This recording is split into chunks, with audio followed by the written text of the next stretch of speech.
Bom, agora com 3 longas-metragens lançados, já dá pra dizer com alguma tranquilidade que o nome do Robert Eggers é um dos nomes de grife do cinema contemporâneo, né? Ele não é só um nome promissor. Robert Eggers dirigiu em 2016, aliás, lançou em 2015 em festivais e lançou comercialmente em 2016 o A Bruxa, que já dá pra gente chamar de um clássico contemporâneo, inclusive é com certeza um dos filmes de horror mais influentes da década passada, né? E também dirigiu um dos mais aclamados do gênero dos últimos anos, que é o Farol, lançado em 2019.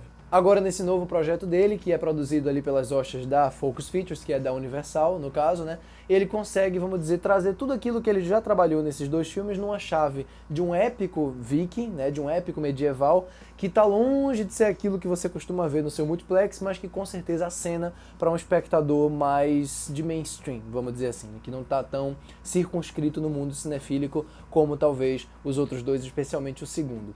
Antes de começar essa crítica, eu vou lembrar você que por acaso ainda não fez isso, não se esqueça de se inscrever aqui embaixo no canal, no botão de inscreva-se. Não se esqueça também de curtir o vídeo, porque isso ajuda muito o canal a crescer e o YouTube a recomendar o vídeo para outras pessoas. E lógico, deixa o sininho das notificações aí sempre ativado, porque só assim você vai ser notificado todas as vezes que a gente postar vídeos novos aqui. Você também pode me acompanhar, caso queira, tanto na minha conta do Twitter, quanto na minha conta do Letterboxd, em que eu estou sempre comentando lançamentos que eu assisto ao longo das semanas e outras coisas mais relativas a cinema também. O Homem do Norte é inspirado numa das histórias mais conhecidas de contos, né, medievais, porque na verdade foi um conto que inspirou o Shakespeare na criação de Hamlet, né?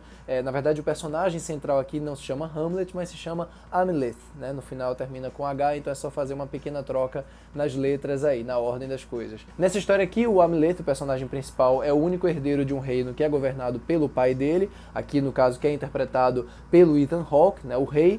Ele e a rainha, interpretada pela Nicole Kidman, aparentemente estão no momento mais ou menos crítico desse reinado, né, no momento em que acontece o golpe de estado e o irmão dele toma conta do poder, assassinando o rei e buscando de todas as maneiras assassinar o filho também, que acaba fugindo, né. O menino foge, cresce e naturalmente volta em busca de vingança e através de algumas ajudas místicas aí consegue encontrar o caminho dele de volta, encontrar também a missão dele. Bem, chama atenção aqui primeiro, o Homem do Norte, ainda que tenha assim esse aceno para um espectador mais de mainstream, né, ainda que ele tenha esse clima de um épico medieval, de um épico viking, de 2 horas e pouco, que tem uma jornada de vingança muito clássica, que já foi aí trabalhada não só em Hamlet, mas nas muitas adaptações de Hamlet, né, uma das mais populares é O Rei Leão, logicamente. Mas o que ele busca, na verdade, não é só contar essa história por contar, não é, vamos pegar essa história e recontar com essa produção pomposa, não.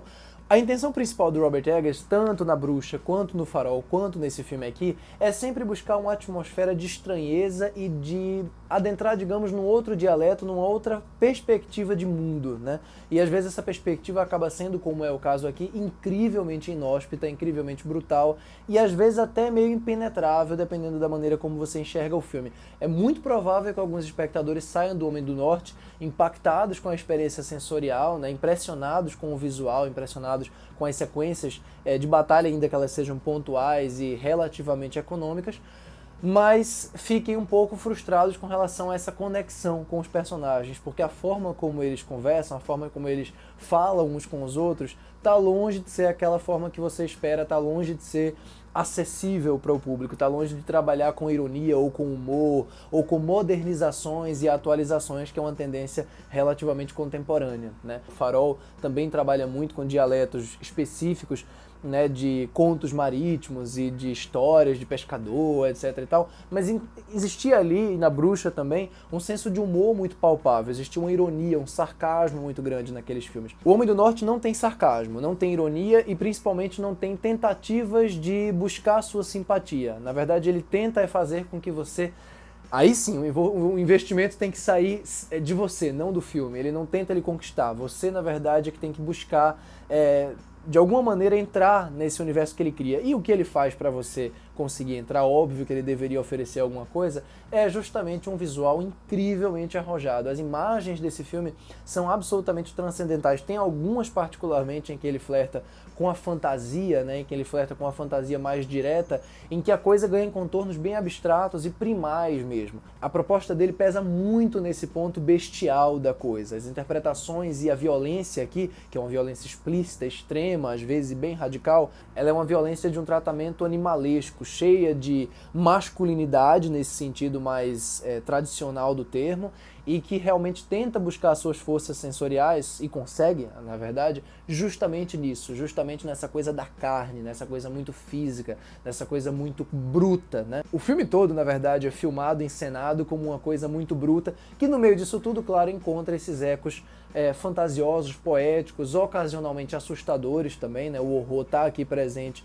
de maneira mais pontual, mas me chama a atenção justamente como ele pesa a mão, sem nenhuma sutileza, sem nenhuma tentativa, na verdade, de sutileza, nessas batucadas, nesse trabalho de som, nessas imagens super contrastadas e poderosas de alguns momentos noturnos, assim, absolutamente brutais e diretos, né? O interesse dele está muito nisso. O interesse não está em recontar a história que você conhece, não está nem em ressignificar, na verdade, essa história clássica de vingança. Está em fazer com que você entre de maneira visceral mesmo nessas cenas. E ele consegue isso, inclusive, filmando tudo com planos consideravelmente objetivos, quer dizer, ele não desvia muito das sequências de violência, ele não desvia das sequências de embate. Você não tem aquele excesso de montagem que sai picotando a ação, que torna tudo mais dinâmico, né? Muito pelo contrário. Inclusive a primeira sequência de luta aqui do filme, né, de batalha, que acontece numa aldeia quando o personagem está junto com a tribo ali, invadindo esse lugar, ela é toda filmada em um plano sequência super objetivo, assim, não é aquele plano sequência que está chamando a atenção para si mesmo. Porque a câmera basicamente faz um trabalho lateral e você só tem que ver aquilo acontecendo ali na sua frente.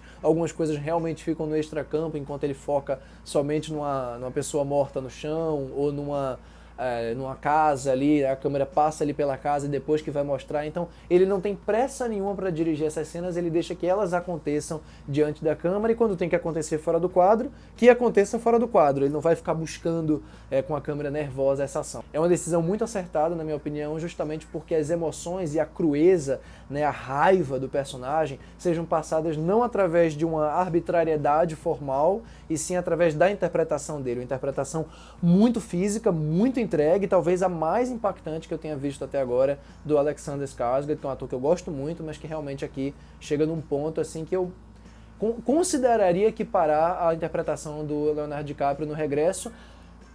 Em alguns aspectos eu acho até superior, porque ali é um trabalho realmente de sofrimento, depois do sofrimento e depois do sofrimento. Aqui o personagem passa por fases, né, que eu acho muito, muito interessante. As participações são mais pontuais, especialmente a participação do William Dafoe, que está no começo, bárbaro como sempre, excelente, né, participação muito boa também do Ethan Hawke nesse começo, que tem uma sequência que envolve peidos e arrotos, que está entre as coisas mais incríveis que eu vi no cinema nos últimos anos, completamente despudorada.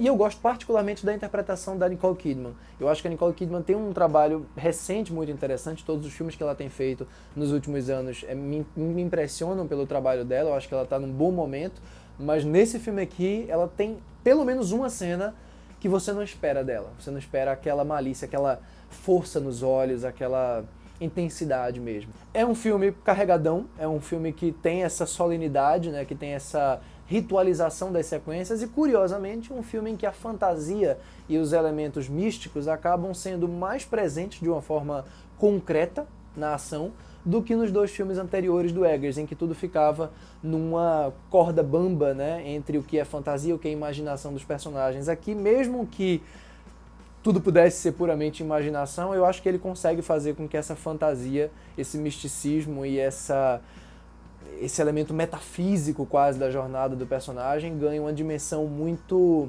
prática na história, né? Principalmente uma questão ali envolvendo um certo corvo. Trabalhos soberbos de todo mundo que aparece em cena, o Cleese Bang também, que faz o papel do tio, tá absolutamente magnetizante. Eu daria uma indicação ao Oscar de coadjuvante a ele, sem sombra de dúvida. Aliás, eu daria indicação ao Oscar para um bocado de coisa aqui. Gosto muito de verdade do trabalho da Anya Taylor-Joy também. Gosto muito do trabalho, como eu falei, da Nicole Kidman, do Alexander Skarsgård. Para mim, é um filmão. Para mim é um filme completo, é um filme de cinema, é um filme que não busca subverter essa jornada clássica dele, muito pelo contrário. Ele busca justamente esse elemento primal, esse elemento visceral da vingança, né, da maneira como ela está posta nos moldes clássicos aqui de uma história viking, sem tirar nem pôr. Ele não julga ações específicas dos personagens, aliás, ele bota protagonista e antagonista mais ou menos na mesma medida, e as desconstruções que ele faz são desconstruções dentro desse molde viking, não são desconstruções modernas. Ele definitivamente não está interessado em